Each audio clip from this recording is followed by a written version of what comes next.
The heavy sky pressed down on Brackenbridge, soaking the patchwork fields and slate rooftops with the kind of relentless rain that found its way into bone and memory. Every creek and gully ran fast and brown, swollen by storms that had battered the Cumbrian hills for days. Down by Blue Beck, where the water frothed and snapped against the roots of ancient ash trees, Rowan Blake walked the battered path, his boots sinking in the churned mud, his reflective vest splotched and glimmering in the feeble afternoon light. He paused, studying the battered embankment where the river chewed at the edge. Only last week, the old wooden footbridge had given way in a thunderous collapse, sending planks and rails whirling downstream and leaving one man nursing a broken leg. Now, yellow tape fluttered from battered posts, warning off the curious and reckless alike. Rowan's job, what he still called his job, despite no longer answering to any agency but his own conscience, was to make sure the damage hadn't become a threat. The river's voice was angry, echoing up through the sodden hills. He knelt, fingertips pressing into the saturated earth, feeling for tremors, looking for the next weak point that might spell disaster. A sharp shout carried over the hiss of rain. Down the river bank, a cluster of villagers had gathered, drawn by the promise of drama. At their center stood a massive Shire horse, its dun coat flecked with mud, its eyes wild with fear. Two men pulled at a lead rope knotted around its halter, jerking the animal closer to the churning water as if to force it to some grim judgment. One woman, face pinched, rain trickling from the brim of her hat, held a clipboard and gestured furiously at the men, her voice rising in agitation. Rowan straightened, heart quickening. The villagers' voices blurred together, a tangle of accusation and old superstition. "It's the horse, again. 3 times, that beast's been in the middle of trouble." Rowan moved toward them, the crowd parting as he approached. He recognized a few, the butcher's apprentice, face pale, old Mrs. Tyers, always first to bring news and blame in equal measure, a handful of farmhands, boots slick with muck, curiosity and suspicion flickering in their eyes. The horse, Galahad, as Rowan later learned, shook, foam flecking his muzzle. He was a giant of an animal, broad-shouldered and proud even in panic, but now he seemed diminished, eyes rolling white, chest heaving. The rain had plastered his mane against his neck, and his legs trembled with every pull of the rope. Rowan raised his hands in a calming gesture. The men holding the lead rope stiffened, uncertain. He saw the fear in their posture, less of the animal and more of the stories clinging to it like burrs. Rumors had long outpaced facts in Brackenbridge, and Galahad's name was heavy with them. Someone's voice spat from the crowd. "Should have sent him to the knackers after that last time." Rowan stepped forward, putting himself between the horse and the river's edge. The earth here sloped treacherously, the mud slick as grease. He moved carefully, speaking softly, his voice low, steady. "It's all right, big fella. No one's going to hurt you." But his words were lost in the wind. The horse snorted, backing up until his hooves skittered at the very lip of the bank. Rowan's heart hammered. One slip, and both of them could be swept away. From the rear, someone thrust a length of rope at Rowan. He took it, looping it carefully around a nearby fence post, anchoring himself before edging closer. His jacket caught on a bramble, tearing the reflective strip, but he didn't stop. He saw now that Galahad's right hind leg trembled unnaturally, the fetlock swollen and hot even in the cold rain. The animal wasn't mean, just in pain, desperate to escape, not understanding the verdict pronounced on him. The villagers' muttering grew, a chorus of judgment Rowan felt all the more sharply for its familiarity. He was used to being an outsider. He left the city for the fells, trading a desk and fluorescent lights for muddy boots and the raw edge of weather, and had never quite fit in since. He crouched low, eyes level with Galahad's. Slowly, he shrugged off his rain jacket, exposing the blaze of his orange rescue vest, and inched closer, talking all the while. He tossed the jacket gently across the horse's back, the neon fabric draping over the shivering animal. Galahad's sides heaved. His ears flicked back, uncertain. Rowan reached out, his palm open, and waited. A moment stretched, the air thick with rain, and held breath. Then, with a shuddering exhale, Galahad pressed his nose into Rowan's hand. Relief broke over Rowan. He stroked the animal's muzzle, feeling the pulse of fear and trust. Slowly, he coaxed Galahad to pivot away from the river, the crowd's disappointment almost palpable. He led the horse up the bank, every step careful, anchoring Galahad's massive weight against his own. The villagers parted, a few shaking their heads, others watching in wary silence. Just then, a figure strode into view, Eliza Hartwell, Brackenbridge's farrier, her leather apron slick with rain, her eyes sharp beneath a mop of wet hair.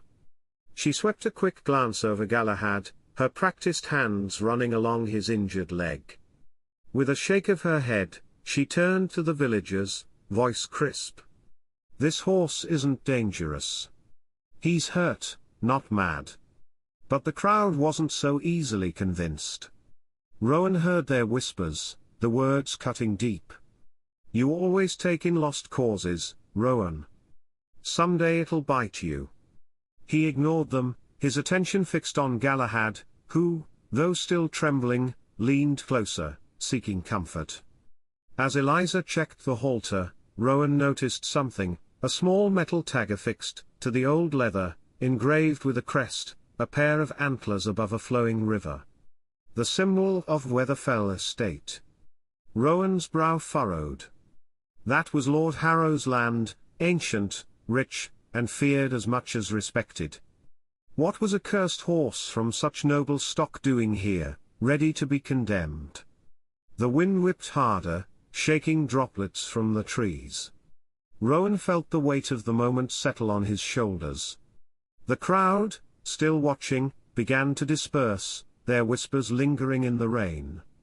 But Rowan stood his ground beside Galahad, a man and a beast, both outcasts in their own way, sharing the quiet bond that forms in the space between disaster and deliverance. And so, as dusk led into the sodden hills, the story of the cursed horse and the outsider who dared stand with him began to unfold, set against the roaring river and the old estate's shadow, already hinting at secrets neither man nor beast yet understood.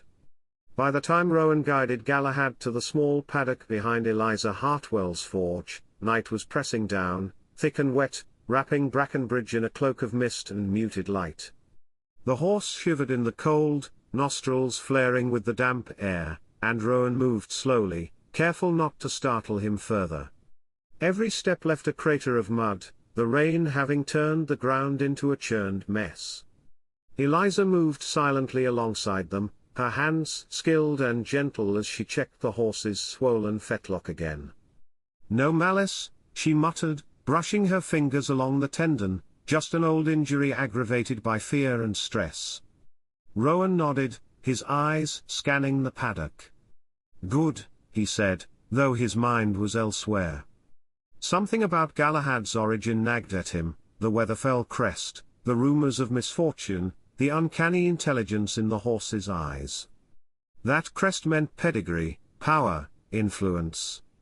It meant the horse belonged to someone important. And someone had let him come to this, ready to be condemned as dangerous. As he reached up to adjust the saddle blanket, something caught the corner of his eye. A glint beneath the worn leather yoke.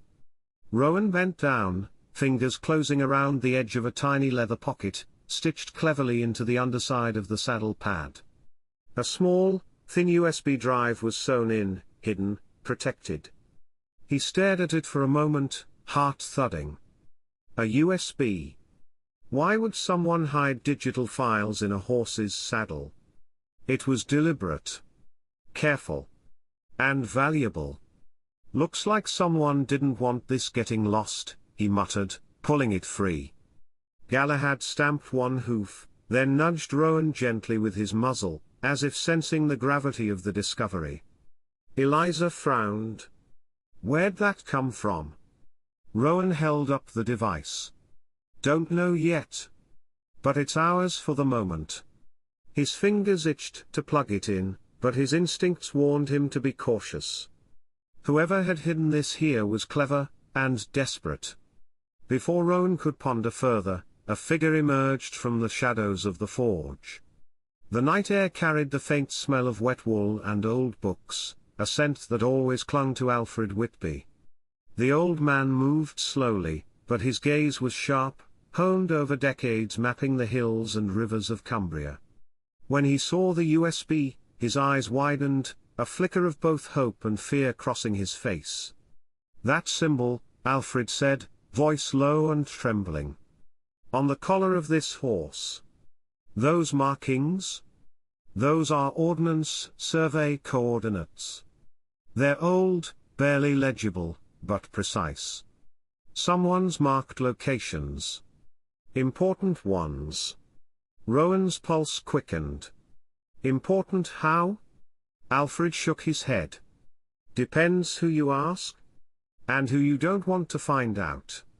But I think, no, I know, this is evidence. Someone went to great lengths to hide it. And if that USB fell into the wrong hands..." His hands shook as he gestured toward Galahad. "Well, that horse isn't just a beast of burden. He's a courier, almost. Trusted? Loyal? Knows paths we've long forgotten." Rowan felt a thrill of recognition, and dread at once. Galahad, with his eerie intelligence and memory for paths and faces, had carried more than humans suspected. He had carried secrets. Alfred bent closer, peering at the saddle's stitching. "The coordinates here. They point to the Greyhollow Dam and several tributaries. And," he paused, fingers trembling as he traced the markings on the USB casing, "to areas where someone's been adjusting water levels." Rowan's stomach tightened. He had suspected mismanagement, but manipulation of water levels in secret. That implied intent. Malice? Calculated control over both the land and the people who relied on it. Eliza rubbed her hands together, tense. "You mean someone's been letting the reservoir drop on purpose?" "Yes," Alfred whispered, voice grave. "Artificial droughts, calculated shortages. To make the village vulnerable. To bend them to some plan we can only guess at." The weight of realization settled in Rowan's chest like wet stone. His eyes went to Galahad, standing calmly as if he understood the burden now resting on all of them. He had led Rowan to safety once, and now he had carried something far heavier, proof, buried and hidden, that could either save the village or put them all in danger. Rowan took a deep breath. "We need to see what's on it. But carefully. We can't just plug this in anywhere.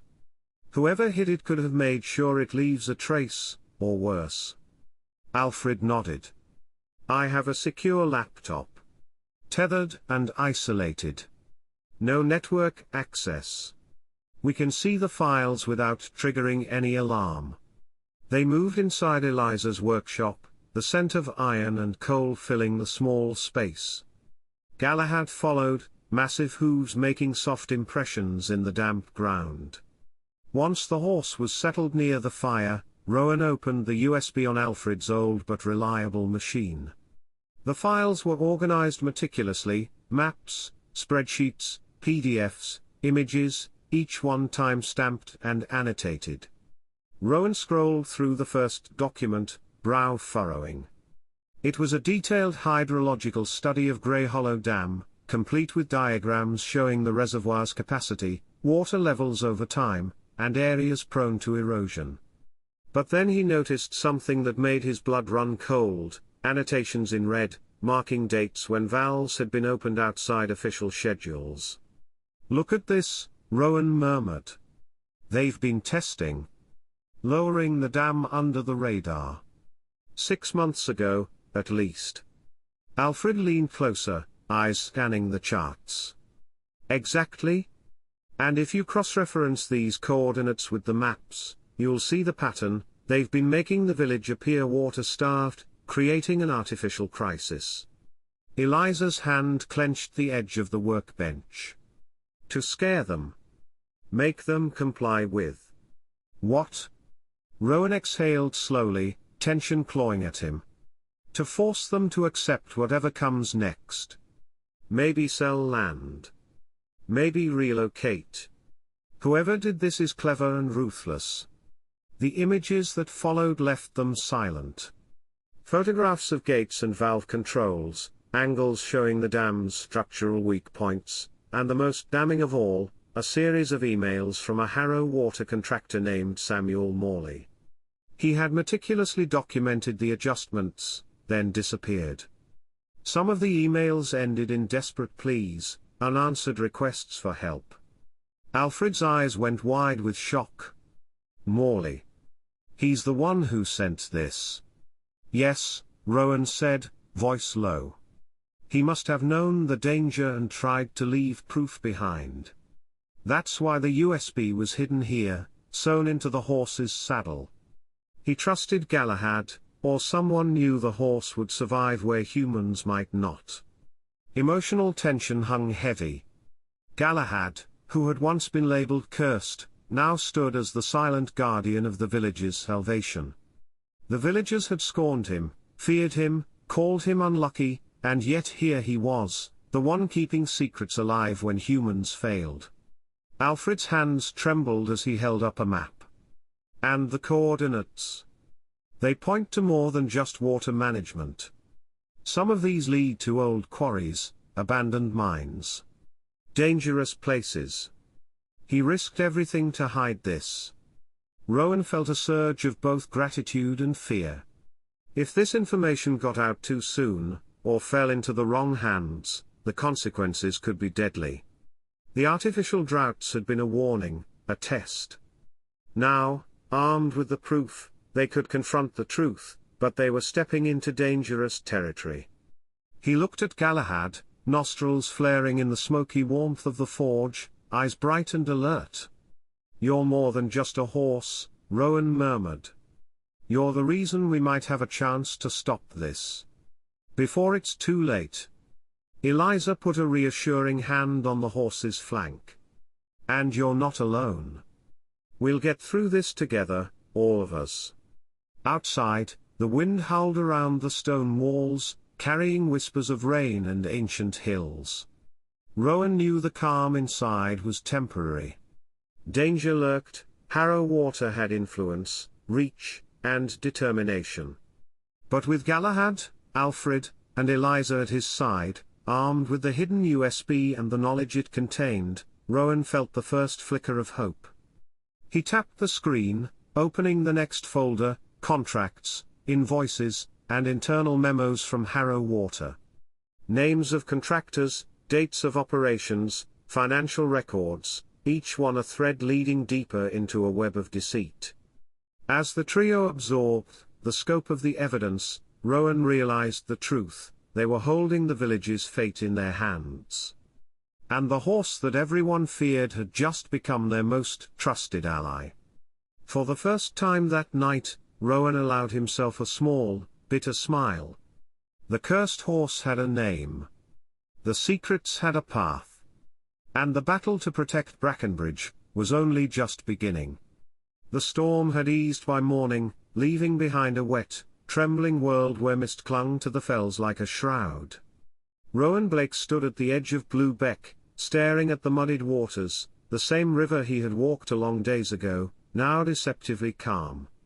In the distance, the Greyhollow Dam loomed, a concrete sentinel hiding the machinery of a secret that had already begun to shape the village's fate. Eliza had stayed overnight to tend Galahad, who seemed unusually restless even in the paddock behind her forge. The horse's eyes, dark and intelligent, followed Rowan as he approached, hooves splashing in shallow puddles. There was an awareness in Galahad's gaze, a certainty that made Rowan shiver.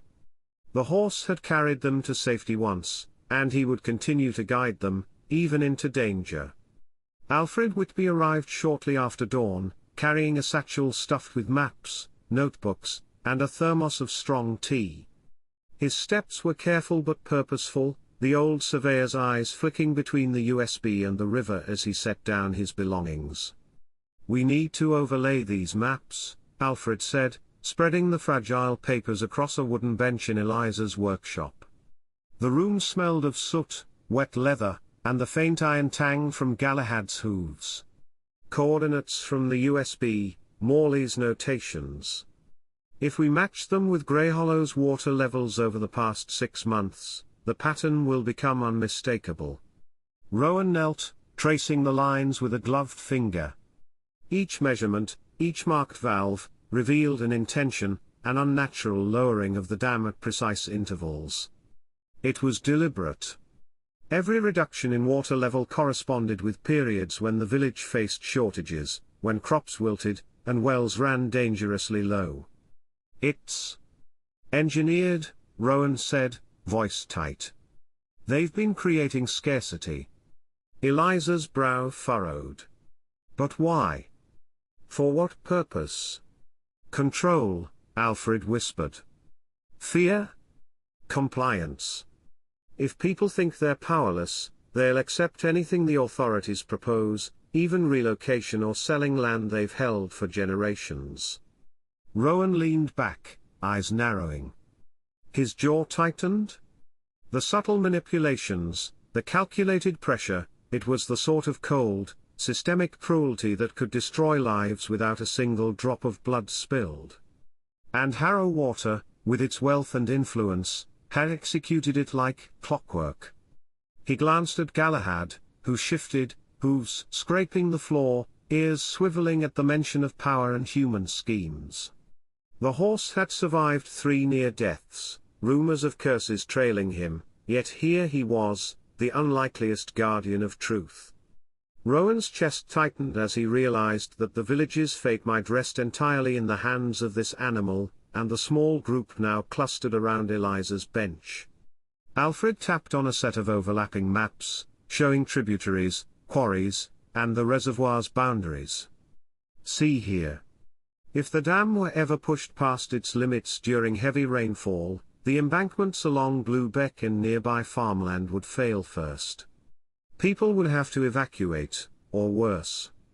And look," he pointed to a faint, almost imperceptible marking near a secondary gate, "this section was tampered with last month. Someone has been preparing a pretext for emergency measures."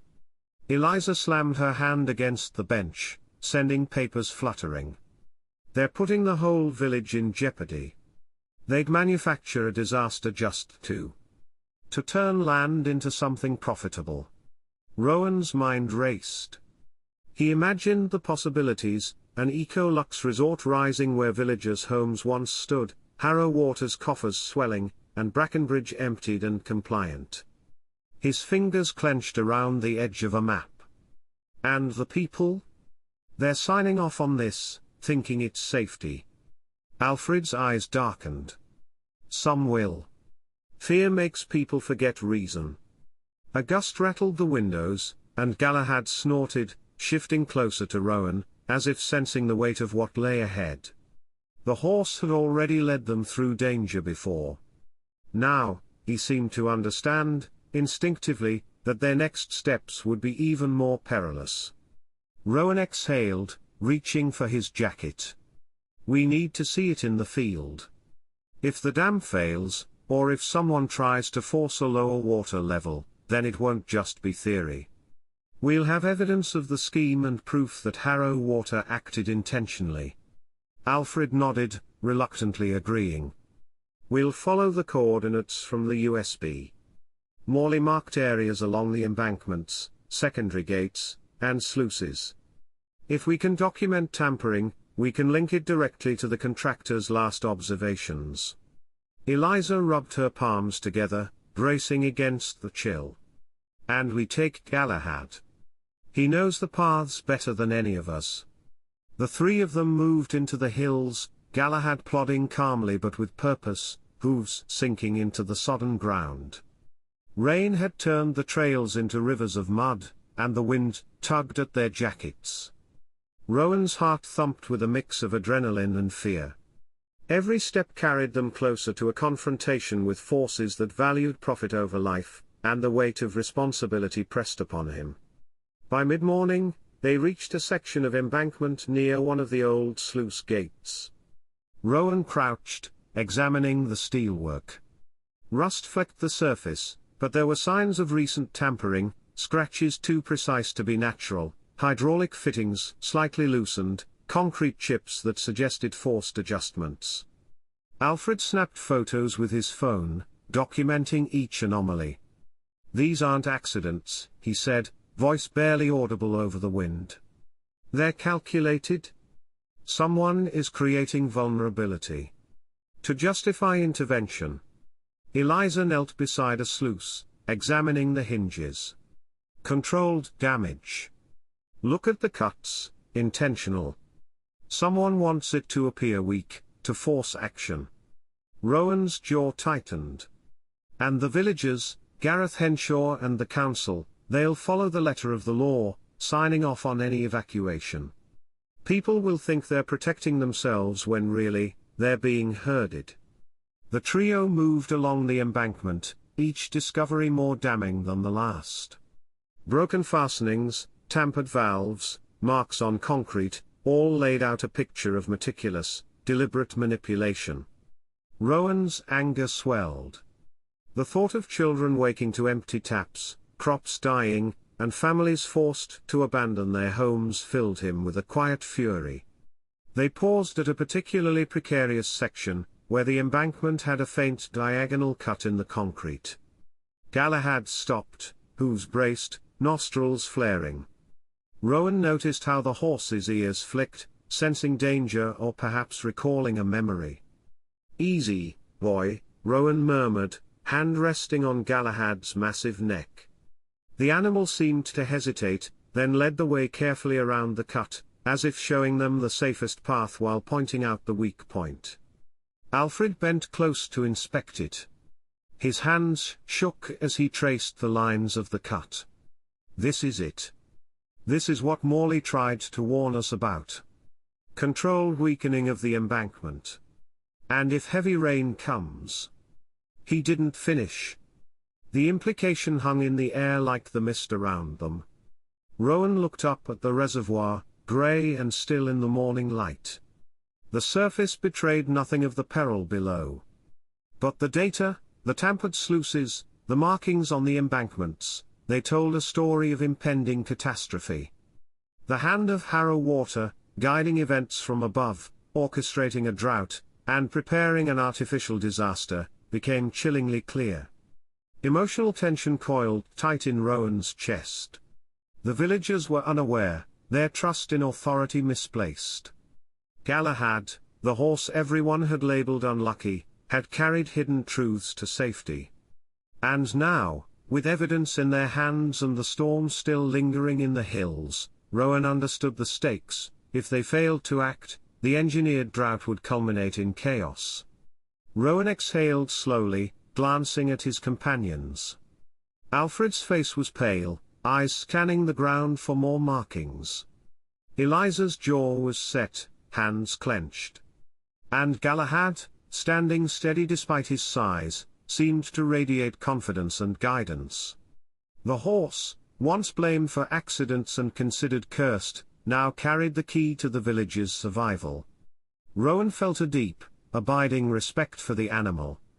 Without him, none of this, the discovery, the proof, the path forward, would have been possible. They began the trek back toward Brackenbridge, eyes alert, minds racing. Each step along the muddy path reinforced one truth: the drought wasn't nature's cruelty, and the next wave of rain could become a weapon in the wrong hands. But now, with Morley's USB, Galahad's memory, and their determination, Rowan and his allies had a chance to expose the scheme before it was too late. The village slept, oblivious, while in the hills above, 3 humans and 1 horse prepared to confront a conspiracy that had twisted water, fear, and trust into a tool of manipulation. Brackenbridge's fate teetered on the edge, and the first move had just been made. The hills behind Brackenbridge were damp, shrouded in fog that clung to the crags and gullies, twisting familiar paths into a labyrinth of shadow and stone. Rowan, Alfred, and Eliza had set out early, the USB's secrets burning in their minds. Each step toward the abandoned slate mine carried the weight of anticipation and fear. This was the next piece of the puzzle, the place where Morley's handwriting might reveal the intentions that had endangered the village. Galahad walked steadily between Rowan and Eliza, ears flicking toward every whisper of movement in the fog. The horse's hooves sank into the soft earth with a quiet authority, and Rowan felt the familiar surge of trust. Each time Galahad stopped, the trio paused as well, waiting for the animal to make the next move. It was uncanny how he remembered the twists of terrain, the hidden hollows where water pooled, and the safest line up the incline. At the edge of the hill, the mouth of the slate mine yawned like a blackened tooth. Its wooden supports sagged under years of decay, and the remnants of tracks, used once for hauling stone, were warped and splintered. Rowan's boots crunched on broken slate as he approached, eyes scanning for traps or hazards. Rain had made the slopes slippery, and the air smelled of damp earth and rusted metal. Alfred's hand shook as he unrolled a map on the wet ground, comparing it with the coordinates from the USB. "Here," he said, pointing to a mark nearly obscured by water stains. "Morley's notes indicate that he came down here last." He recorded measurements of drainage points, valve locations. And there's a reference to something he called the fallback observation. Whatever it is, it's tied to Greyhollow Dam. Rowan exhaled slowly, glancing at the mine entrance. "Then let's see what he left behind."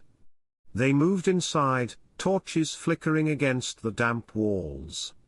Slate glimmered faintly in the torchlight, sharp edges reflecting their anxious faces. Every step echoed, and the air smelled faintly of old stone, sweat, and decay. The mine was a hollow labyrinth, a place where a single misstep could mean a twisted ankle or worse. Rowan's eyes constantly flicked toward Galahad, who navigated effortlessly, sensing every uneven slab and hidden crevice. As they pressed deeper, they found the first clue, a notebook wedged between two beams, mud-caked and water-stained. Alfred's hands trembled as he pulled it free. The leather cover was cracked, but the pages inside held Morley's meticulous scrawls, diagrams, and sketches of water flow. Rowan leafed through them carefully. Drawings of sluices, annotations about water levels, and observations about the village's supply appeared on every page. Then, on a page partially smeared with mud, a streak of crimson, dried and dark, ran across the margin. Alfred gasped softly, almost imperceptibly. This is from the day D.S. Hales visited. Look at the notes, he was inspecting the same points we saw from the USB.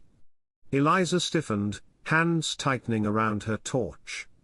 "You mean the officer? The one who disappeared?" "Yes," Rowan said, voice low, heart hammering. "He was tracking Morley's data, probably trying to confirm irregularities. And the last note here." He traced a finger over the page, reading aloud the barely legible script. "Deswell Hales observed anomalies at Greyhollow. Loss of contact after scheduled Brackenbridge meeting." The words landed with a weight that made Rowan's stomach churn. D.S. Hales hadn't just vanished by chance, he had been investigating, confirming the same manipulations that Morley had tried to document. And now his disappearance tied directly into the web of deception Rowan was beginning to unravel. Galahad stood perfectly still, ears forward, nostrils flaring as if the horse could smell the tension in the mine, or the lingering presence of those who had been there before. Rowan noticed that the animal's eyes fixed on a darkened passage to their right, a small hollow beyond a collapsed support. Without prompting, Galahad stepped toward it, sniffing the air and nudging Rowan gently. Rowan crouched low, flashlight sweeping over the passage. Water trickled along the stones, carrying with it the scent of wet slate and something else. Blood. Faint, iron-tinged, but unmistakable. He swallowed, trying to keep his hands steady. Alfred followed, squinting at the ground. "There's been movement here recently," he said, voice barely a whisper. "Not natural. Someone carried something. Or someone." Eliza's breath caught, and she moved closer to Galahad. "We need to be careful. Whoever was here, whoever left this, might not want anyone finding it." Rowan nodded, gripping the torch tighter. Every instinct screamed caution, but every piece of evidence screamed urgency. The mine wasn't just a hiding place for Morley's notes, it had been a temporary refuge, a place to observe and record the manipulation of the dam and the village's water supply. And someone had been here after him. They followed Galahad's lead through the narrow passage. His hooves clicked softly on stone, ears swiveling toward every whisper. Eventually, they reached a chamber where the roof had partially collapsed, letting in a pale, diffused light. Mud and debris covered the floor, and in the corner lay a small, battered toolbox. Rowan approached cautiously, examining its contents. Inside, a few tools and a rusted padlock, but also, tucked under a piece of cloth, a bundle of photographs. Alfred picked them up, hands trembling. Each photo showed sluices, valves, and the embankments from angles that could only have been taken by someone intimately familiar with the terrain. One photograph, particularly stark, showed a sluice partially blocked and marked with red chalk, a deliberate obstruction. Rowan felt bile rise in his throat. This wasn't carelessness. It was preparation for a crisis. "And look at the dates," Alfred murmured, flipping through the bundle. They matched the water level drops. Every single one. The tampering was systematic. Planned. Rowan glanced at Galahad, whose eyes seemed to shine with awareness. The horse had carried them here, had led them to the evidence, and now stood sentinel while humans absorbed the gravity of what they had found. Then Alfred pulled out a final item, a folded sheet of paper, soaked and frayed, but intact enough to read. It was a list of names, dates, and locations. At the bottom, in a nearly illegible scrawl, were the words: D.S. Will Hales, Cumbria Police, seen at Brackenbridge.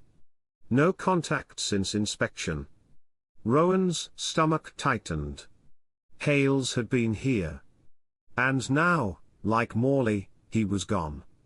It was no coincidence, the dots were connecting too neatly, too deliberately. Emotional tension coiled in Rowan's chest. The village they had walked through, the villagers they had tried to protect, they were in danger from more than manipulated water. Someone with influence and power was actively eliminating witnesses, hiding evidence, and preparing Brackenbridge for a catastrophe of their own making. Eliza placed a hand on Galahad's flank, the horse shivering slightly as if aware of the danger. "We need to get this back to town," she said. "Before whoever did this comes back." Rowan nodded. He gathered the notebook, photographs, and the sheet of paper, securing them carefully. Alfred took one last look around the chamber, eyes scanning for any signs they might have missed. "Morley left more than evidence," he said quietly. "He left a map, a chain of observation points, paths through the hills. If we follow them, we'll see the extent of the manipulation firsthand." Rowan exhaled, feeling the enormity of what they were carrying. The horse had led them here, guided them through danger, and now stood as a symbol of both protection and insight. They could not fail. Brackenbridge's safety depended on it. The trio emerged from the mine, carrying the weight of discoveries too heavy for words. Outside, the mist clung to the hills, and the river below gurgled with innocent indifference. Rowan looked at Galahad, and for a moment, the storm's fury seemed distant. The horse had carried more than Morley's USB, more than the evidence, they had carried trust, courage, and the key to the village's survival. As they descended back toward Brackenbridge, Rowan realized the truth: the artificial drought, the tampering, the disappearance of DS Hales, it was all part of a deliberate plan. And now, armed with Morley's notebook, photographs, and the guidance of a remarkable Shire horse, they had the first chance to confront it. By mid-afternoon, the village of Brackenbridge was wrapped in an uneasy calm. Rain had ceased, leaving cobblestones slick and the air sharp with the scent of wet earth. Rowan, Alfred, and Eliza returned from the hills, the weight of Morley's notes and photographs pressing heavily in their packs. The USB, the photographs, and the paper logs were enough to expose manipulation, but time was slipping. They had already discovered the plan: Greyhollow Dam's embankments had been compromised, water levels artificially lowered, and now, Harrow Water and their allies were moving to stage a controlled emergency that would force the villagers to flee. Rowan felt a dull ache in his chest as he watched his neighbors bustle about, oblivious. Farmers checking their shallow wells, children splashing along muddy streets, shopkeepers stacking crates. The rhythm of life continued, blissfully unaware of the danger brewing above. And above it all loomed the silent, grey wall of the reservoir, holding secrets behind concrete and metal. The first warning came in the form of the village hall's bells. Their clangs echoed through Brackenbridge, sharp and insistent, calling residents to a gathering. Crowds formed quickly, muttering amongst themselves. The village council had announced an emergency meeting, a precautionary measure due to concerns over the dam's structural integrity. Gareth Henshaw, the chairman of the parish council and Harrow Water's ally, moved through the crowd with a polished ease, clipboard in hand, already ready to shepherd the villagers toward the path his masters desired. Rowan's stomach tightened. They had to act, and quickly.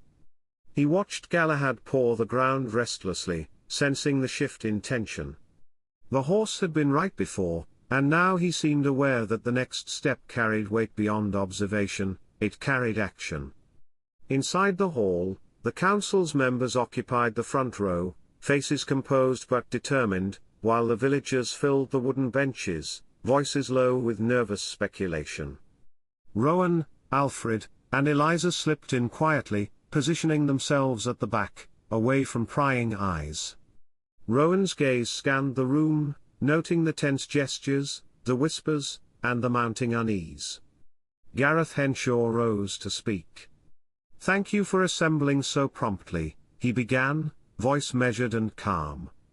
"We've received urgent communication from Harrow Water. The Greyhollow Dam has shown signs of strain. Engineers recommend lowering the water level as a precaution. We need your agreement to begin an immediate controlled evacuation of the low-lying areas." A murmur spread through the hall, rising into whispers and frightened exclamations. Farmers looked at each other, uncertain, while mothers clutched their children's hands. The words "controlled evacuation" hung in the air like a knife. Rowan's stomach churned as he realized the strategy: fear was the tool. Create the perception of imminent disaster, force compliance, and Harrow Water would gain both control and opportunity. He could see it already: the villagers, anxious and ill-informed, would sign away their rights without question. Their trust in authority made them vulnerable. Rowan clenched his fists. "They're using fear," he muttered, low enough that Alfred and Eliza could hear. Alfred's hands shook as he opened the map folder, placing photographs on a bench near them. "These show the tampering, the lowered valves, and the artificially weakened embankments. If anyone were paying attention, they'd see it's deliberate." Eliza's jaw tightened, her eyes blazing. "And yet, here we are, with a room full of people ready to sign away their homes, thinking it's safety. It's insane." Rowan nodded, voice tight with frustration. "We can't confront them openly, not yet. We need proof they can't ignore evidence that will expose the plan before anyone's forced out. Gareth Henshaw continued, oblivious to their presence. We're aware this is inconvenient, but safety must come first. Please, consider the welfare of your families and approve the measures. Rowan could see the fear taking root. A farmer's wife whispered to her husband, trembling. Children clung to the edges of benches, sensing tension but not understanding the cause. Alfred whispered, voice low and strained, they'll comply. They're terrified. Galahad shifted behind them, the massive horse's presence grounding Rowan. The villagers couldn't see him, but Rowan could feel the reassurance, the steady confidence that only Galahad seemed to radiate. The horse had led them through danger before, and now he anchored them, a silent reminder that action had to be precise, calculated, and unwavering. Eliza's voice was quiet but sharp. Rowan, look at the documents. There's more, emails, directives. The contractor who tampered with the sluices received instructions to create visible damage. They call it a controlled crack. It's a pretext. If people evacuate, it's all legal, all sanctioned. Rowan's stomach tightened further. The controlled crack meant deliberate danger, manufactured threat, and legal cover. The plan was almost diabolically clever. It used fear as leverage, turning the villagers into complicit participants without their understanding. He clenched his fists, jaw tight, and whispered, we have to stop them. Before anyone signs those papers. Before they force families from their homes. Before it's too late. Alfred nodded, voice grave. We need to link the evidence directly to Harrow Water, to prove intent. Morley's notes are critical, but we also need witness testimony, photographs, and timestamps. That's the only way to counter this engineered panic. Rowan's mind raced, thinking of their options. Public exposure could work, but the council would resist. Confrontation could backfire. Time was slipping. Then he remembered Priya Desai, the local BBC reporter they had met briefly in the past. She had the reach, the credibility, and the courage to broadcast the evidence widely, beyond the council's influence. He turned to Eliza and Alfred. We need to get this to Priya. Now. We can't waste another moment. Eliza nodded, hands steady despite the tension. Galahad can guide us. We'll move carefully, avoid drawing attention, and ensure the documents remain secure. As they prepared to leave, Rowan looked back at the hall. The villagers were already anxious, whispers rising like an undertow, ready to pull them into panic. The manufactured emergency was doing its work, but not everyone would fall in line. A few faces in the crowd betrayed doubt, curiosity, and skepticism. They could be allies, or obstacles, but time was too short to waste on persuasion.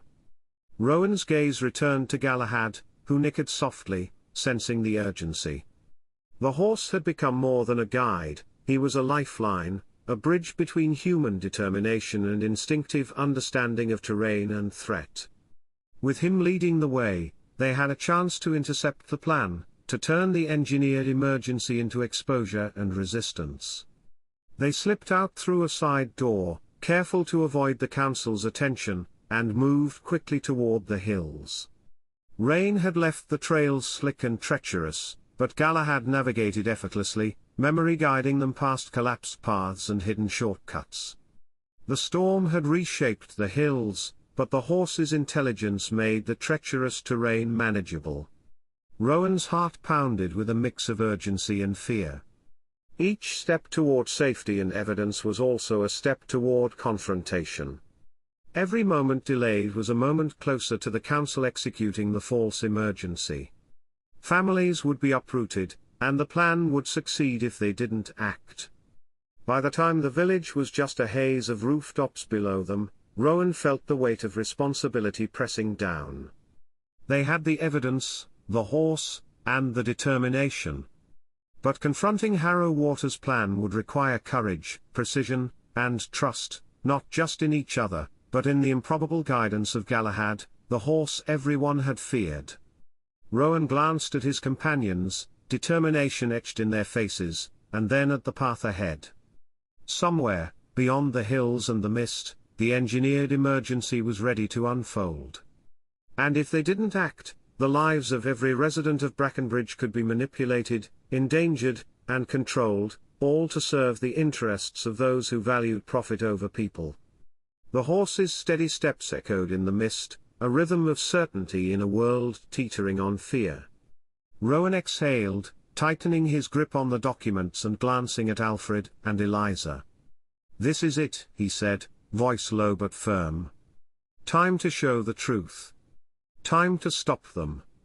The hills seemed to listen, the mist swirling around them, and Rowan felt a surge of hope mixed with dread.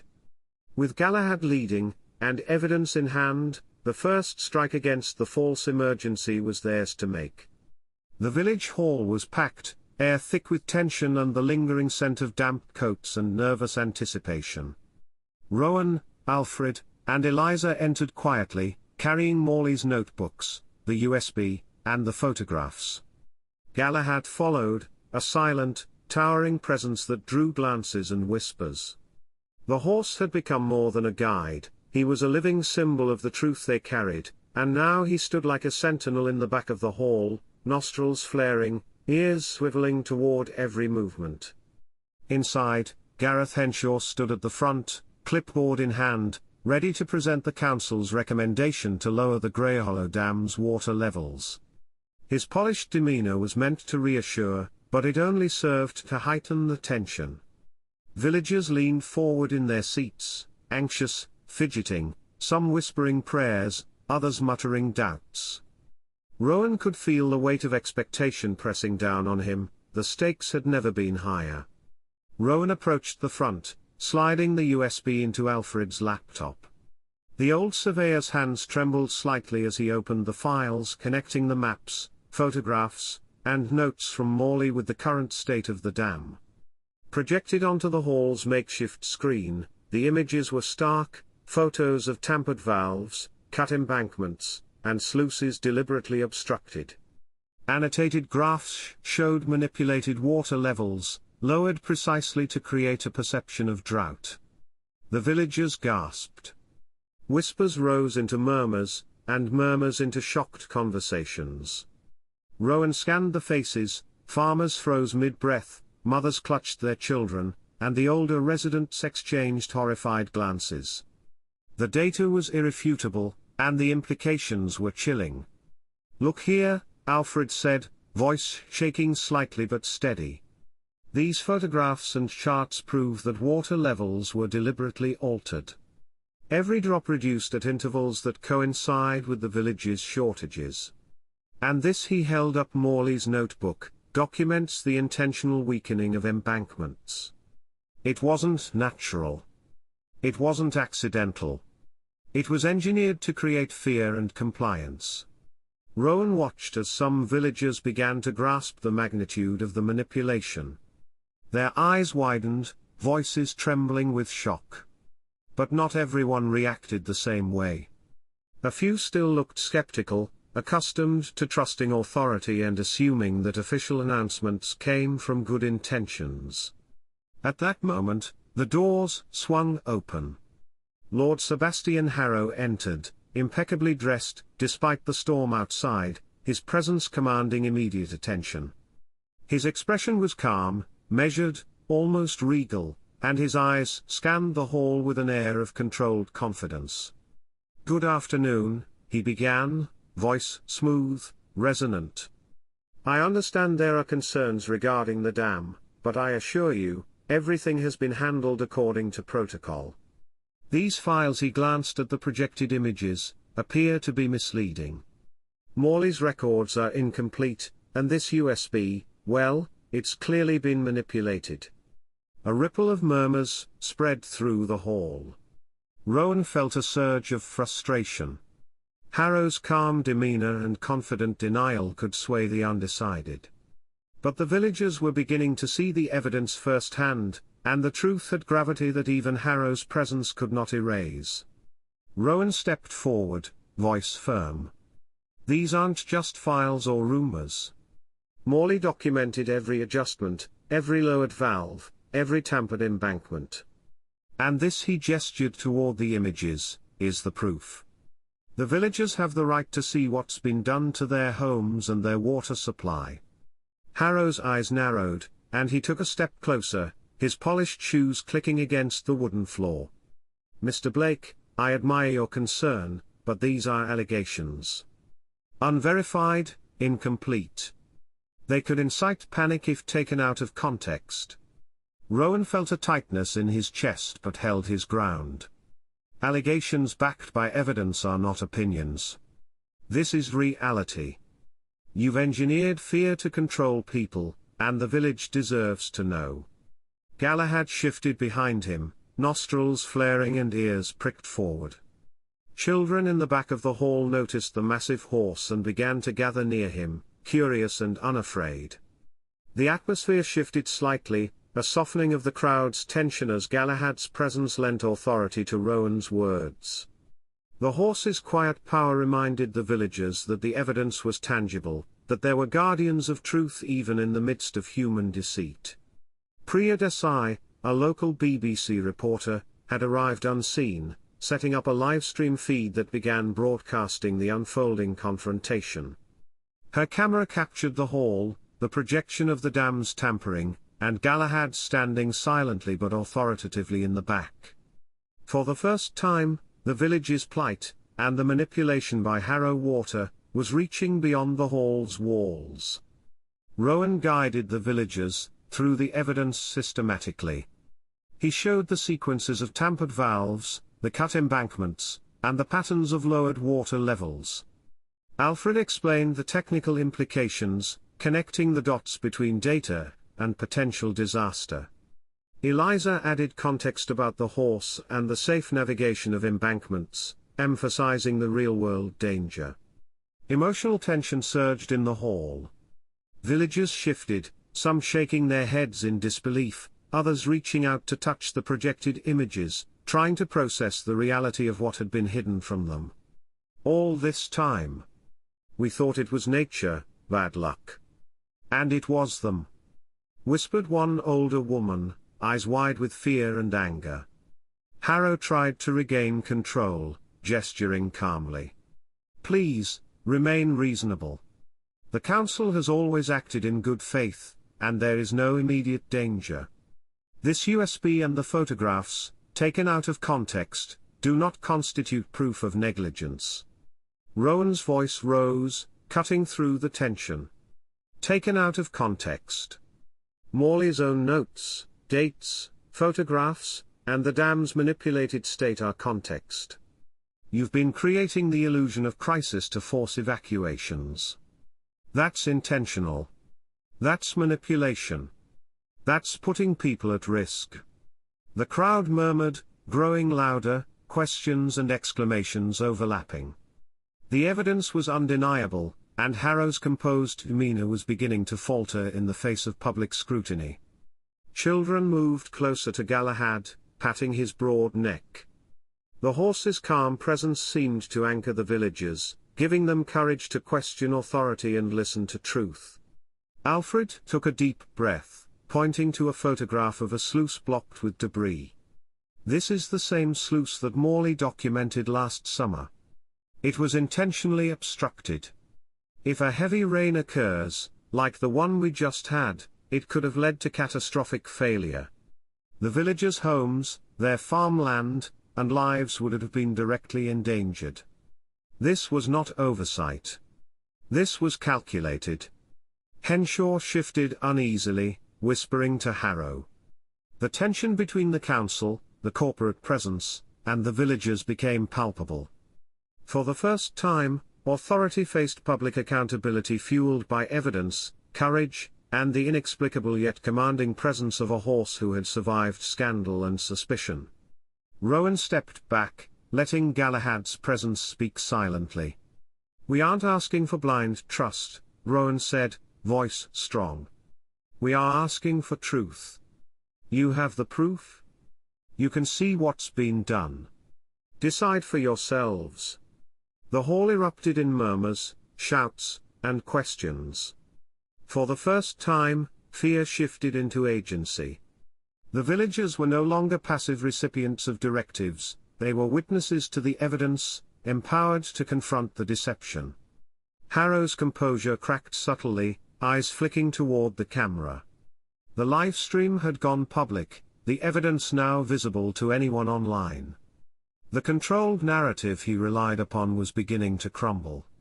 Alfred, voice steady despite trembling hands, summarized, "We have Morley's notebooks, photographs, and this USB. They document deliberate water level manipulation, deliberate weakening of embankments, and the disappearance of D.S. Will Hales, who investigated these irregularities. This is not speculation. This is documented fact." Rowan glanced at the villagers, seeing a flicker of hope. The tide had begun to turn. With Galahad's silent authority, the technical evidence, and the public broadcast, Harrow Water's manipulations were exposed for the first time to those they sought to deceive. As the crowd processed the revelations, Rowan realized that the first public confrontation had succeeded. The council and Harrow Water could no longer operate in shadows. Brackenbridge's fate was no longer in the hands of fear, they had knowledge, evidence, and the courage to resist. The horse shifted slightly, nostrils flaring, ears swiveling. Rowan placed a hand on his mane, feeling the steady warmth, the assurance of a creature that had guided them through danger before and would continue to do so. Galahad had become more than a horse, they were allies in uncovering truth, a bridge between the threatened village and the reality hidden in water, embankments, and manipulated fear. The storm returned with ferocious insistence. By nightfall, the hills around Brackenbridge were drenched in a relentless downpour, the clouds sagging heavy with water, lightning cracking across the blackened sky. Rowan Blake and his companions had barely returned to the outskirts of the village from the parish hall when the emergency sirens blared, an official warning that the Greyhollow Dam required immediate attention. The floodlights on the embankment glowed like watchful eyes in the mist, cutting through the rain. Rowan's heart pounded in his chest. He knew the warning was manufactured. Harrow Water's contractors had set the stage for panic, hoping the villagers would evacuate in fear. The dam itself, weakened intentionally, could be used to justify sweeping control over the land and the community. But now, equipped with Morley's evidence, the photographs, the USB, and the knowledge of where every critical sluice and gate had been tampered with, Rowan had the chance to stop it. Galahad stood ready, massive hooves planted firmly in the mud, mane plastered to his neck by rain. The horse exhaled in long, steady snorts, the fog and wind carrying the sound like a herald of resilience. Rowan felt the familiar surge of trust. The animal had led them through every danger so far, and he would do so again, guiding them along paths few humans knew and none dared tread in the storm. Eliza and Alfred flanked Rowan, torchlight cutting through the mist as they ascended the path to the embankment. Water gushed through channels and gullies, rivulets racing down hillsides, carrying loose branches and debris. The roar of Blue Beck below sounded like a warning, echoing off stone and cliff. Every step was treacherous, roots slick with rain, loose mud sliding beneath boots, and the possibility of collapse underfoot. "This is worse than anything I imagined," Alfred muttered, eyes scanning the darkened slopes. If anyone tried to force this evacuation for profit, the damage could be catastrophic. Rowan didn't respond verbally. He tightened his grip on Galahad's reins, feeling the horse's muscles tense beneath him. The animal knew the terrain, the hidden hollows, the safest ledges along the cliffs, and the back paths that would allow them to reach the dam without being seen. His intelligence, his uncanny sense of danger, and his loyalty had become indispensable. As they rounded a bend, Rowan spotted a faint glow ahead, the first of the dam's control lights, partially obscured by the rain. He recognized the pattern from Morley's notes. One of the gates had been blocked subtly, the hinges tampered with to simulate structural weakness.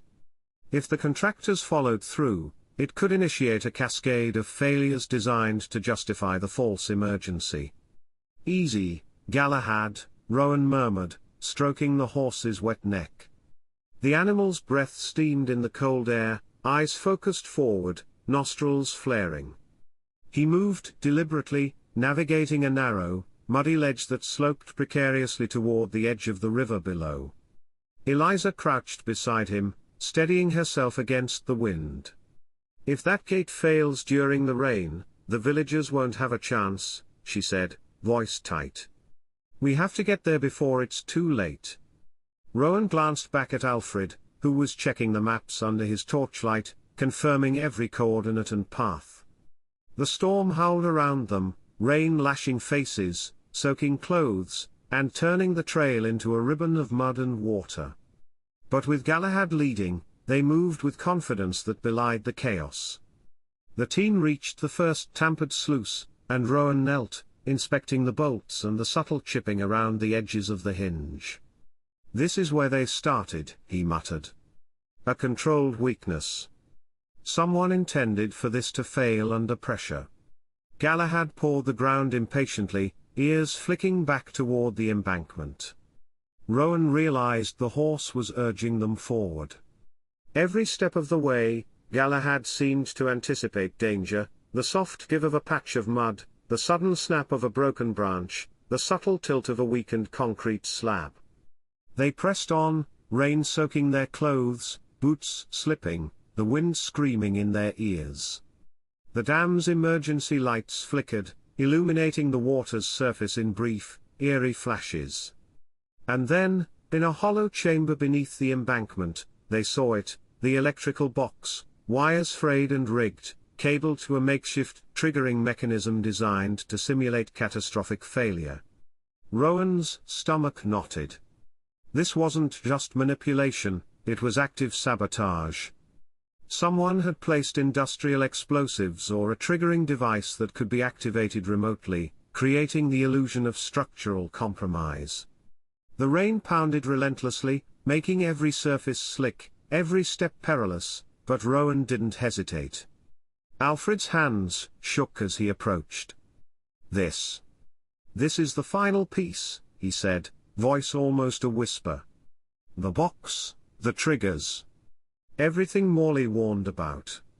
If anyone touches this without knowing the wiring, it could set off the emergency, or worse." Rowan's mind raced. He had to neutralize the threat before the contractors, or worse, the council, could act. He saw the wiring, notes from Morley partially attached, and the physical layout confirmed by the USB. Carefully, methodically, he began tracing connections, identifying the live lines and the safe points to disable. Eliza kept watch, standing firm beside Galahad, who shifted slightly, his massive body acting as a barrier between the team and any potential intruders. The wind howled, rain blinding them, but there was a rhythm to their movements. Every step, every hand motion, calculated, precise. Rowan's hand trembled for just a second as he prepared to cut the first line. He reminded himself of what was at stake: the village, the families, the children, the crops, and the very homes that Harrow Water had planned to exploit. He exhaled, steadying himself. One wrong move could trigger the fake emergency. But one right move would prevent disaster. With careful precision, he cut the line, then the next, isolating the triggers from the main power. Sparks flared briefly in the rain, smoke rising in thin wisps, but the box remained inert. A wave of relief surged through him, just enough to let him glance at Galahad. The horse lowered his massive head, almost in acknowledgement, ears flicking as if to say, "We're not done, but we're safe, for now." Alfred took photographs, documenting the tampered electricals, ensuring that the evidence of deliberate sabotage would be undeniable. Rowan then secured the box with cable ties, ensuring that no accidental contact could reactivate it. Every movement was slow, careful, deliberate, balancing urgency and safety. Eliza checked the perimeter, keeping an eye on the river, listening for signs of approaching contractors or patrols. The storm raged on, but the immediate threat was neutralized. Rowan leaned against the wet concrete, chest heaving, eyes fixed on the sluice and the raging water below. The team had stopped the fake emergency in its final stage, but the larger battle was far from over. Harrow Water's intentions were now exposed, but the public and council would need undeniable proof to counteract months of manipulation. And the storm, relentless and furious, served as a reminder: nature was unpredictable, but human malice was often far more calculated. Galahad pawed the ground again, ears pricked forward. Rowan smiled faintly through the rain. The horse had guided them here, through treacherous paths, to the very heart of the engineered crisis. Without him, the dam's sabotage might have gone unnoticed, and the villagers could have been forced from their homes. As they prepared to descend, Rowan looked at his companions. Alfred's hands shook slightly, but his eyes gleamed with determination. Eliza's jaw was set, unyielding, and Galahad stood as a living monument to trust and courage. Rowan felt the surge of responsibility, the weight of all that had been uncovered, but also a flicker of hope. The fake emergency was halted. The evidence secured. The villagers would have a chance to see the truth. And for the first time, Rowan felt that Brackenbridge might survive not just the storm outside, but the storms manufactured by human greed. The storm had finally started to relent, though the hills surrounding Greyhollow Dam were still slick with rain, streams of water carving miniature canyons into the mud. Rowan, Alfred, and Eliza had stabilized the rigged sluice, cutting the wiring and securing the explosive mechanism that Harrow Water's contractors had planted. But the work wasn't over. The evidence, the proof of intent, had to be preserved and shared, and the team knew the next hours were just as critical as the tense minutes in the embankment chamber. Galahad stood alert, ears swiveling, nostrils flaring, as if sensing the unspoken dangers that still lingered in the mist. The horse's body was tense, muscles taut beneath the rain-soaked coat, ready to respond to any threat. Rowan patted his neck, drawing strength from the animal's calm but powerful presence. Without him, navigating the treacherous terrain to secure and transmit the evidence would have been nearly impossible. Rowan knelt by the disarmed box, checking the integrity of the wiring and the labels Morley had left behind. Every note, every red mark, was crucial for demonstrating the deliberate manipulation of the dam. Alfred hovered nearby, photographing each angle, ensuring the tampering and the design of the rigged mechanism were meticulously documented. "We need to move quickly," Rowan said, voice low but firm. "If anyone notices what's missing, or if Harrow's men return, the evidence could disappear, and everything we've risked could be for nothing." Eliza's hands were steady as she surveyed the perimeter. "Galahad will help. He knows the paths better than any human, and he can keep intruders at bay if necessary." The horse pawed at the ground, shifting slightly, alert and ready, his presence already deterring the shadows that seemed to move in the mist. Alfred opened the USB once more, confirming the documents and photographs were intact and easily transferable. "We'll need to send this to someone who can make it public immediately. If we delay, the council and Harrow Water could spin this, deny it, or destroy the evidence entirely." Rowan's mind went to Priya Desai, the local BBC reporter they had met at the parish hall. She had the platform, the credibility, and the reach necessary to broadcast the evidence directly to the public, bypassing any interference from the council or the company. They had to act fast. Every second increased the risk that someone could tamper with the documents or remove key proof. Eliza guided Galahad to a nearby ledge, away from the sluice, where the horse could stand as a silent guard. Children who had wandered to the outskirts earlier were now safely returned home, but the villagers still observed the dam nervously from a distance. Seeing Galahad, immense and commanding even in the fading light, gave them a sense of calm amid the tension. The horse had become a symbol of steadfast protection, a living witness to the tampering and a beacon of reliability in the chaos. Rowan and Alfred worked to organize the files for transmission. Photographs were cross-referenced with timestamps, maps aligned with coordinates, and Morley's handwritten notes were scanned and annotated. Every piece of evidence needed to be airtight, no room for doubt, no possibility of dismissal by Harrow Water's legal defenses. Alfred sighed, wiping rain from his brow. Morley really thought of everything, he murmured. This documentation. If it reaches the right hands, Harrow Water won't be able to argue against it. It's irrefutable.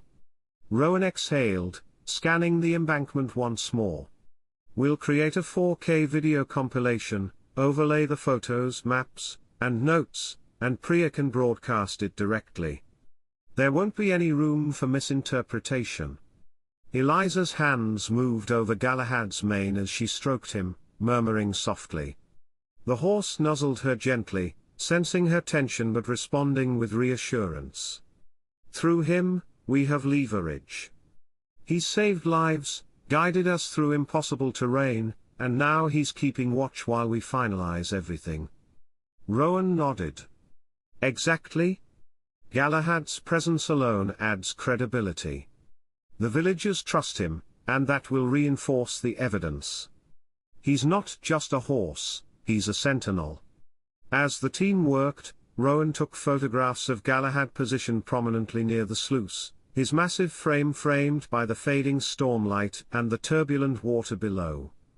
Each image captured the gravity of the situation, the compromised dam, the meticulous tampering, and the steadfast guardian standing beside the human witnesses. Once the images were secured, Alfred connected the USB to the laptop, carefully copying files to an external encrypted drive. Rowan double-checked every folder, confirming the photographs, maps, and notes were all accounted for and perfectly organized. Every detail mattered, any oversight could jeopardize the exposure of the scheme. Eliza kept her eyes on the horizon, scanning the mist-shrouded hills for movement. If anyone tries to approach from the village or the other side of the dam, Galahad will alert us. He's already aware of potential threats. Hours passed, but the rain lightened and the wind softened. The team moved with quiet urgency, knowing the storm's fury was fading, but the danger of human interference remained. Rowan finally took a deep breath and tapped a message into his phone, a secure communication to Priya Desai, complete with the 4K video compilation, annotated maps, photographs, and Morley's notes. Priya's response was almost immediate. Live feed activated. Uploading everything now. Village and wider public will see the evidence in full. Broadcasting begins in 5 minutes. Rowan exhaled, feeling the tension in his shoulders ease slightly. The evidence was out of their hands and into the public sphere. Now the focus would shift from preparation to accountability. Harrow Water's control over the narrative had been disrupted, and the villagers could see the truth for themselves. Eliza kept her hand on Galahad, feeling the massive horse shift slightly, ears flicking toward the distant village. He knows, she said quietly. He knows this is what we've been working toward. He knows the moment has come. The team watched the live feed begin. Priya's voice narrated the evidence, photos of tampered sluices, annotated maps, scanned notes from Morley, and the tampered electrical box, all evidence of intentional manipulation. The camera panned to Galahad, standing as the silent sentinel, his frame massive against the fading stormlight. The villagers' reactions, streamed live, were immediate. Gasps, murmurs, and disbelief swept across the town in real time. Rowan's chest swelled with a mixture of relief and anticipation. The tide had shifted. Harrow Water's plans were now exposed, documented, and undeniable. But the team knew the storm wasn't over, not metaphorically, not legally, and not morally. There were still human actors who would resist, challenge, and attempt to cover up. Alfred adjusted his glasses, voice low but firm. It's happening? The evidence is public. The narrative can't be controlled now. Rowan glanced at Galahad, who exhaled in steady clouds of mist, eyes focused and unwavering. We did it, Rowan murmured. But we have to stay vigilant. This isn't the end. It's the first strike. Eliza nodded, brushing her soaked hair back from her face. Through him, through this evidence, we've given the village a chance. That's what matters. Harrow Water's manipulations are visible now. There's no denying it. The rain had stopped completely by then, leaving the hills glistening, the water in blue beck rushing with renewed force, and the air sharp with the freshness of storm-cleansed earth. Rowan looked out at the embankment, at the sluices they had stabilized, and at Galahad, the horse who had carried them through treacherous terrain, guided them to critical evidence, and now stood as a living symbol of vigilance. In that quiet moment, the team realized that their actions had created a chain reaction. The evidence was public, the narrative was shifting, and Brackenbridge had the first chance to defend itself against the artificial threat Harrow Water had engineered. Galahad nickered softly, nostrils flaring, ears forward, an acknowledgement of duty fulfilled, at least for now. Rowan exhaled deeply, hand resting on Galahad's wet, massive neck. We've won the first battle, he said quietly. But there's still more to do. And we won't leave anyone behind. The early morning fog hung low over Brackenbridge, softening the edges of the village and muffling the sounds of the flowing blue beck. But the calm was a deceptive veneer. The previous night's livestream had spread far beyond the village, reaching not only locals but also regional authorities and investigative agencies. Harrow Water's carefully constructed illusion of crisis had crumbled, and the consequences were now unavoidable. Rowan Blake walked through the village streets, Galahad close at his side, the Shire horse's immense presence calming villagers who still trembled from fear and disbelief. Families emerged cautiously from their homes, peering toward the dam and the hills beyond, whispers buzzing through the air. The storm had passed, but the tension lingered, a palpable energy that neither the rain nor time could wash away. From the parish hall, Priya Desai's livestream continued, documenting every reaction, every conversation, and every piece of evidence displayed. The villagers had begun to gather around monitors in the hall and in their homes, eyes wide as they watched concrete proof of the manipulations that had endangered them. The photographs of tampered sluices, Morley's meticulously detailed notes, and the captured footage of the disarmed, triggering mechanism left little room for denial. Rowan's chest tightened as he walked alongside Alfred and Eliza. It's happening, he said quietly. Authorities are mobilizing. Alfred, glasses fogged from the chill and damp, nodded, eyes scanning the streets. The Environmental Agency, Cumbria Police, HSE, they're all coming. Priya's broadcast has created pressure they can't ignore. And? I think they've also found a trace of DS Will Hales. Look at this. He handed Rowan a scanned image from an initial reconnaissance, a photograph of Hale's hat, partially buried in mud, near the abandoned slate mine. The detective had been found. The confirmation added weight to everything they had uncovered. Hale's disappearance was no longer a mystery, it was a critical part of the chain of evidence exposing Harrow Water's deliberate manipulation. Rowan nodded, determination settling into the pit of his stomach. The team moved toward the dam, following the paths Galahad had memorized. The horse navigated the slick terrain with unerring precision, avoiding soft edges and hidden sinkholes. Each hoof step was a reminder that instinct and experience often surpassed technology in human planning. By the time they reached the dam, a convoy of official vehicles had arrived. Officers from Cumbria Police, environmental inspectors, and health and safety officials moved quickly, assessing the area with professional efficiency. Rowan watched as the officers spread out, their attention drawn to the disarmed sluice and the exposed tampering.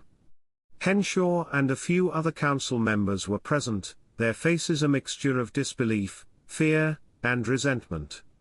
Rowan stepped forward, gesturing toward the gathered officials. "All of this," he said, voice steady despite the adrenaline surging through him, "was deliberate. Valves were lowered, embankments weakened, and sluices obstructed to create fear and compliance. It's documented here," he added, holding up Morley's notebook, "and verified through photographs and videos." A Cumbria police inspector approached, examining the evidence and scanning the area. "You're saying this entire emergency was staged?" he asked, voice tinged with disbelief. "Yes," Rowan confirmed. "And we have proof of intent, locations, and methods. If Harrow Water had proceeded, it would have endangered lives and property deliberately." Galahad shifted slightly, ears flicking forward, sensing the heightened attention. Children from the village crept closer, cautiously at first, then with curiosity and awe. The massive Shire horse had become an emblem of truth and protection, his calm presence underscoring the reality of the team's testimony. Rowan's hand brushed against the horse's mane, feeling the steady reassurance that had guided them through treacherous terrain and human deceit. Soon, the officers moved toward Harrow, who stood at the edge of the dam, expression composed but betrayed by a flicker of unease. His calm, commanding presence had begun to falter as the evidence mounted, and the livestream made the situation public. Rowan observed the scene carefully, noting the subtle shift in the council's posture and the tightening of Harrow's jaw. It was clear the illusion of control had evaporated, replaced by the stark reality of accountability.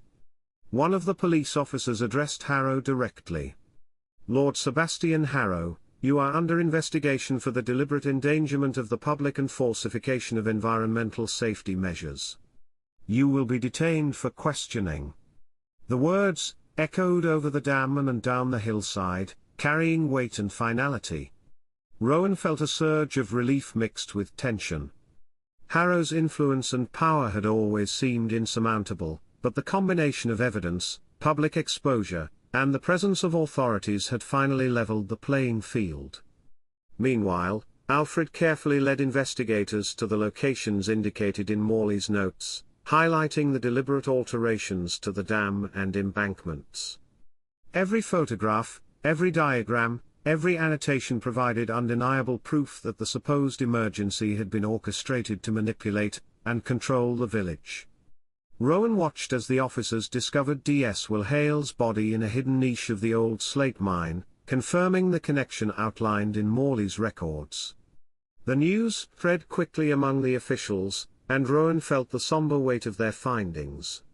Hale's fate underscored the seriousness of the crime and reinforced the imperative for justice. Eliza stood beside Galahad, arms crossed, watching the scene unfold with a mix of satisfaction and tension. "We did it," she said quietly, her gaze fixed on the team. "But this isn't over. There's still a lot of legal and ethical reckoning to come." Rowan nodded, eyes scanning the gathered villagers. Relief and disbelief mingled on their faces. Many clutched their children, some wept quietly, and others simply stared, processing the scope of the deceit they had been subjected to. The artificial emergency had been halted, lives were preserved, and accountability had begun, but the scars of fear and manipulation would linger. Galahad snorted softly, stepping forward as if to reassure the villagers that the danger had passed. Children reached out tentatively, patting his massive neck and stroking his mane. The horse, once labeled unlucky and feared, now stood as a living testament to courage, loyalty, and the power of intervention in the face of deceit. Rowan exhaled, the tension in his shoulders easing slightly. They had prevented the immediate catastrophe, exposed the manipulation, and ensured that justice had a path forward. But the work of rebuilding trust, verifying accountability, and guiding the village through the aftermath was just beginning. The authorities began to secure Harrow Water's offices and equipment, confiscating documents and digital files. Officers questioned Henshaw and other council members, whose complicity, whether active or passive, would now be scrutinized. Rowan's gaze met Alfred's and Eliza's, and the three shared a silent acknowledgement of the long, difficult road ahead. Galahad, massive and serene, moved to stand between the team and the officials, as if providing a final layer of protection and reassurance. Rowan patted his neck once more, gratitude and respect evident in his expression. The horse had guided them, protected them, and been an unwavering presence in the chaos. Without him, the outcome might have been far bleaker. As the first light of dawn began to filter through the dissipating fog, Rowan allowed himself a moment to breathe. Justice had been initiated. Evidence had been secured. Lives had been saved. And Brackenbridge, though shaken, now had the knowledge and power to reclaim control over its own future. The village had survived the engineered crisis, the authorities were mobilized, and the corrupt influence of Harrow Water was finally being challenged. Rowan felt the weight of responsibility, the satisfaction of a job well executed, and the sobering knowledge that vigilance would still be required to ensure full accountability.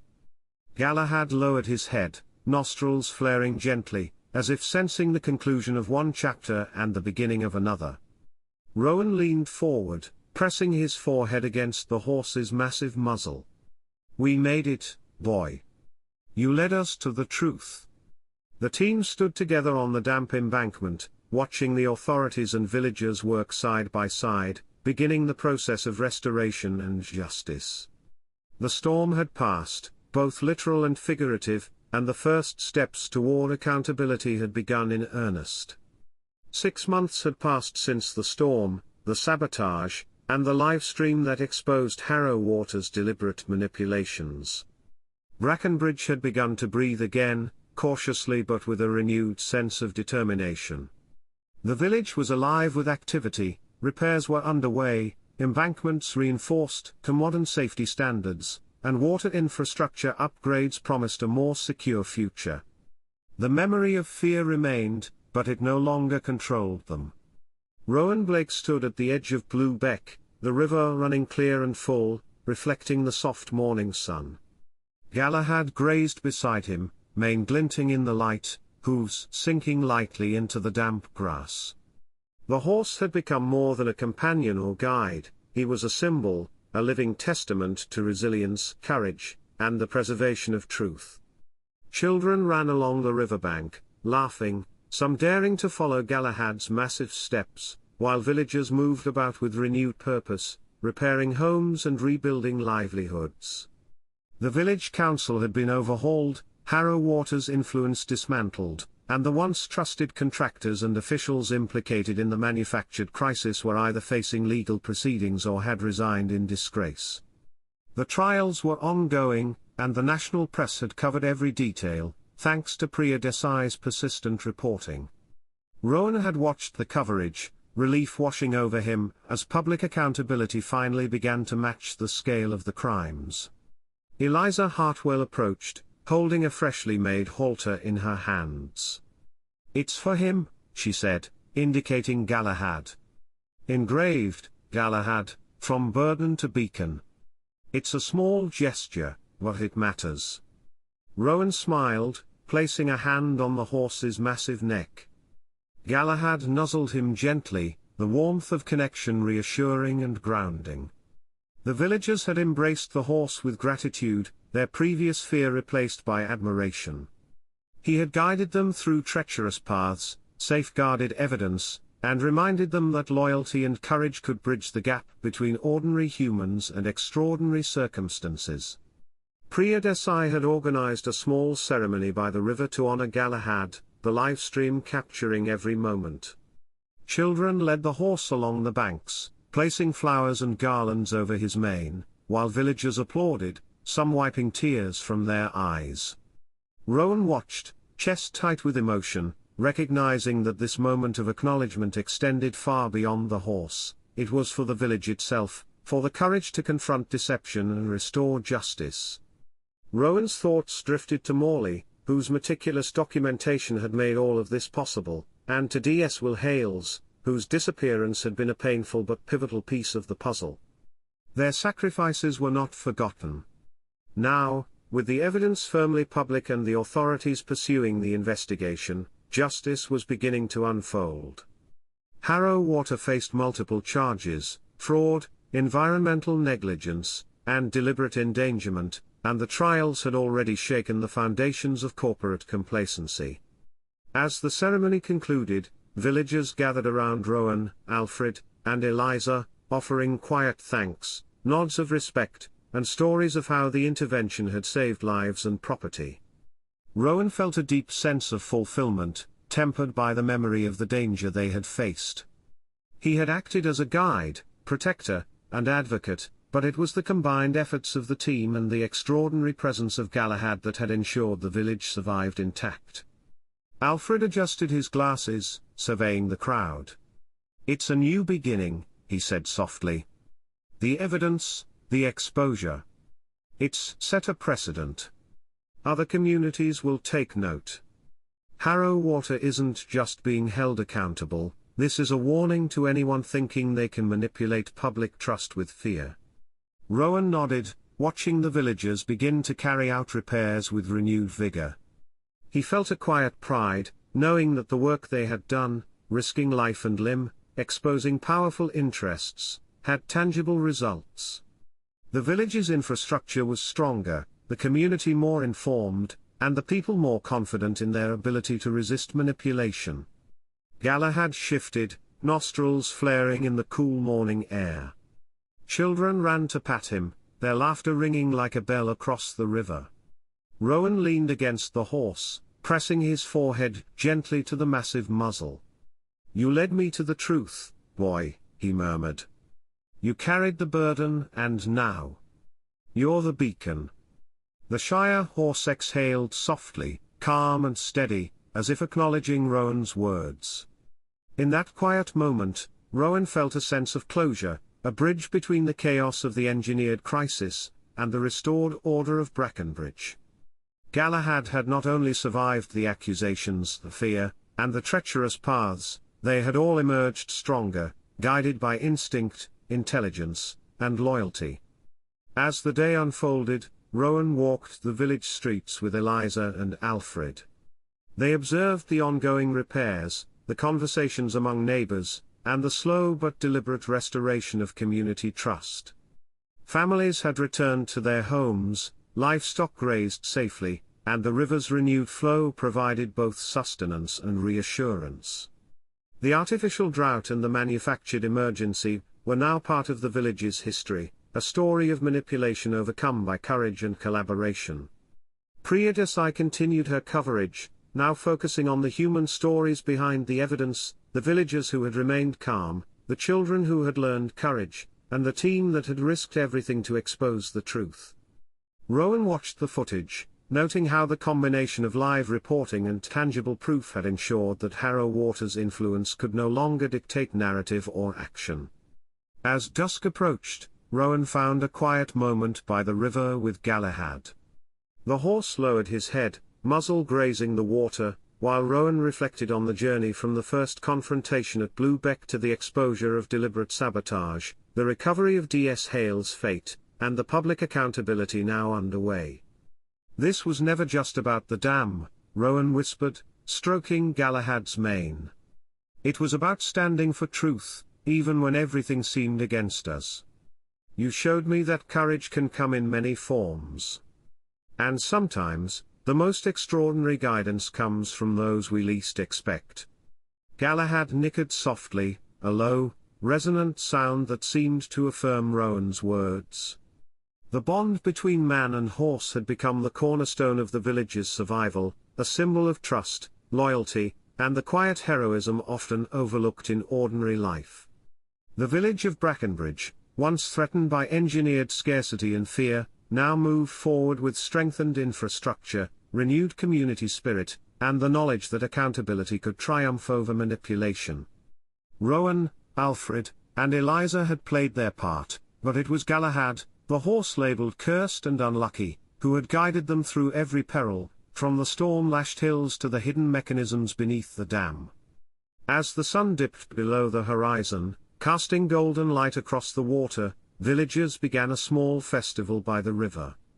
Music drifted through the evening air, laughter mingled with the gentle rush of bluebeck, and children led Galahad in a ceremonial walk, draping his mane with flowers and garlands. The horse, enormous and calm, walked with dignity, embodying the resilience and honor of the village itself. Rowan stood beside him, chest pressed to the horse's neck, feeling the steady warmth beneath his hands. "We did it, boy," he whispered. "You led me to the truth, and now we've led the village to safety and justice. You'll never be cursed again. You're a beacon, and everyone here knows it." Priya's camera captured the moment, broadcasting it as the closing frame of her series, The Controlled Flood, which highlighted Brackenbridge's ordeal, the deliberate manipulations, and the ultimate triumph of evidence, courage, and moral action. National agencies began investigations into water-level manipulations elsewhere, inspired by the precedent set by Brackenbridge.